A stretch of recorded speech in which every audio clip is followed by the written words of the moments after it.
শিয়াল, এক বনে শিয়াল বাস করত।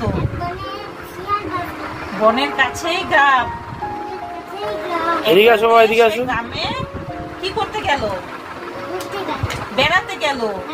গ্রামে ঢোকা মাত্র একদল কি তারা করেছিল বাবা? কুকুর তাকে তারা করলো। সে তখন প্রাণ বাঁচাতে এক ঢোকার বাড়ির উঠোনে ছিল মস্ত এক কি গামলা। তাতে এখানে বসো বাবা, তাতে নীল গোলা জল। অন্ধকারে সে গিয়ে গামলার জলে পড়লো। এখানে আসো, এখানে আসো, দুষ্টুমি করে না।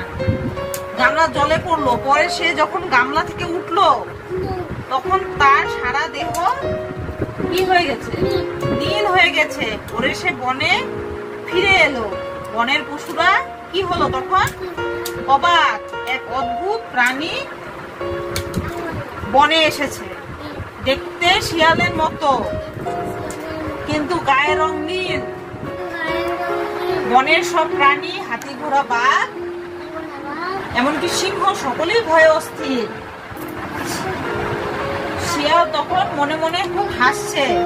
একটা শিশু, তারপরে তো অন্যটা দিবে কেন এরকম বলো তুমি? শিয়াল মনে মনে তখন কি করছে? খুব হাসছে। শিয়াল মনে মনে তখন খুব হাসছে। আর সবাই তাকে দেখে কি হচ্ছে বলো তো?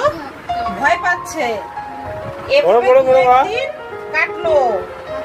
সে বনের পশুদেরকে ডেকে বললো, আমি তোমাদের কি বলো? কি বলেছিল? রাজা না বন্ধু? কি বলেছিল? রাজা, স্বর্গ থেকে। এ তো বনে কোনো রাজা নাই, তাই ভগবান আমাকে পাঠিয়েছেন। জীবগুলো তখন একটু স্বস্তি পেল। সকলে একে একে এসে তাকে কি করতে লাগলো? প্রণাম করতে লাগলো। সকলে তার অনুগত হয়ে গেল। মনটা পড়ার দিকে থাকলে তো ভালো লাগে না? রাজা হয়ে শিয়াল খুব কি হয়েছিল? অহংকারী হয়ে উঠেছিল। সে তার আত্মীয় বন্ধুদের চিনতে পারতো না? পারতো না। এভাবে বেশ চলছিল। একদিন সন্ধ্যেবেলা বনের রাজা বসে আছে। তার সামনে হাত জোড় করে বসে আছে অনেক জন্তু, সিংহ, বাঘ, ভাল্লুক, হাতি, সবাই। তখন সবে কি হয়েছে? সন্ধে হয়েছে। দূরে শিয়ালরা একসঙ্গে ডাক দিল। কি ডাক দিল? এক শিয়াল এই ডাক দিলে সব শিয়াল ডাক দিবে। এমনই মজার ব্যাপার। বনের রাজা সে তো আসলে শিয়াল। ডাক শুনে শিয়াল কি করলো? থাকতে সেও তখন কি ডাক দিল বলো?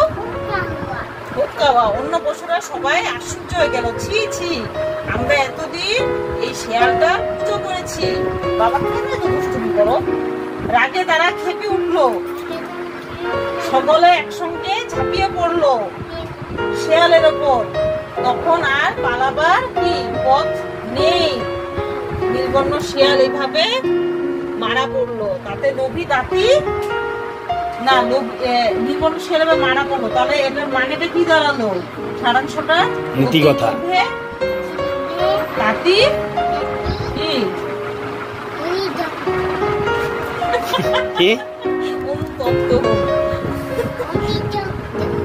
জব্দ না, অতি লোভে তাঁতি মরে। বই যেটা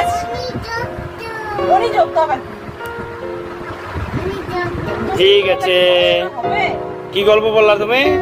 নীল শিয়ালে